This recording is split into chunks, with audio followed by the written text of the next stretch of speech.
নাটোরে নিয়ম নীতির তোয়াক্কা না করে বড়াল নদী খনন করছে বনপাড়া পৌর কর্তৃপক্ষ। স্থানীয়রা বলছেন, প্রায় 2 কোটি টাকা লোপাটের উদ্দেশ্যে নদীকে খাল হিসেবে দেখিয়ে খনন করার চেষ্টা করা হয়েছে। নেওয়া হয়নি নদীর সংশ্লিষ্ট কোনো দপ্তরের অনুমতি। এছাড়া নদীর মাটিও বিক্রি করা হচ্ছে বলে অভিযোগ তাদের। বুলবুল আহমেদের তথ্য ছবিতে প্রতিবেদন। প্রমত্তা বড়াল নদী এখন শুকিয়ে মৃতপ্রায়। একসময় এলাকার মানুষের ব্যবসা বাণিজ্য জীবিকা সবই এই নদীর উপর নির্ভরশীল থাকলেও দখলে দূষণে আর ভরাট হয়ে নদী নয়, এখন যেন মরাখাল বড়াল। এলাকাবাসীর অভিযোগ, প্রায় 2 কোটি টাকার প্রকল্প নিয়ে বড়াল নদীকে খাল বা ড্রেন দেখিয়ে খনন করছে বনপাড়া পৌরসভা কর্তৃপক্ষ। সেই সাথে অবৈধভাবে নদীর মাটিও বিক্রি হচ্ছে। এভাবে নদী কাটতেছে, আমরা বাধা দেওয়ার পর আমার আরো হুমকি দেওয়া। এখন আমরা চাই যে নদীটা আরো সুন্দর হোক। আমার কৃষকের এখানে পানি যদি থাকে তাহলে লেয়ার থাকবে, লেয়ার থাকলে আবার দেওয়ার সুন্দর করে যাবে। এই নদীটা যেন আবার পূর্বের রূপটা ফিরে পায়, এটাই আমরা কামনা করি।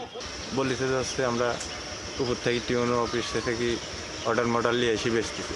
বড়াল নদী খনন ও মাটি বিক্রিতে সংশ্লিষ্ট কোনো দপ্তরের অনুমতি নেওয়া হয়নি বলে জানান স্থানীয় পানি উন্নয়ন বোর্ডের কর্মকর্তা।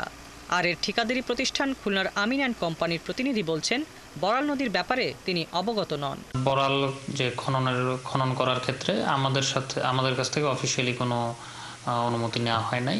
বিষয়টা তো এত অকিবহল না যে এটা বড়াল নদীকে তারা খাল খনন হিসেবে কাটতেছে বা দেখাচ্ছে। টেন্ডারে যে যে স্লট আছে বা যে মেজারমেন্ট আছে সেটা কাটতেছে কিনা সেটা আমাকে বলতে পারেন। নদীকে খাল দেখিয়ে কেন এই প্রকল্প নেওয়া হলো বা মাটি বিক্রি করে দেয়া হলো তার কোনো সদুত্তর দিতে পারেনি পৌরসভা কর্তৃপক্ষ।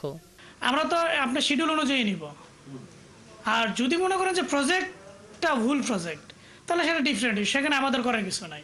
ইউনো মহোদয়কে চিঠি লেখা হয়েছে, ডিডিজি মহোদয়কে চিঠি লেখা হয়েছে অপারেশনের একটা অনুমতি চাওয়ার জন্য, সেটা পাওয়া হয় নাই। এখন কাজের সাথে কিছু মাটি অপারেশন করছে, এখন ঠিকাদার বিক্রি করছে কিনা সেটা আমার নলেজে নেই। বড়াইগ্রাম উপজেলা নির্বাহী কর্মকর্তা জানান, পৌরসভার নদী খননের এখতিয়ার নেই। প্রকল্পটির কাজ সাময়িক বন্ধ করেছেন তারা।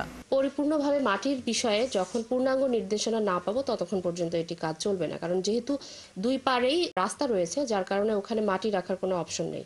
এখন এটার বিষয়ে পরিপূর্ণভাবে মন্ত্রণালয় থেকে নির্দেশনা আসার আগ পর্যন্ত আমরা কাজ শুরু করব না। 2023-24 অর্থ বছরে পৌরসভার আওতাধীন জিয়া খালের 3 কিলোমিটার এবং বড়াল নদীর 5 কিলোমিটার অংশকে খাল দেখিয়ে প্রায় 2 কোটি টাকার প্রকল্প নেয় বনপাড়া পৌরসভা।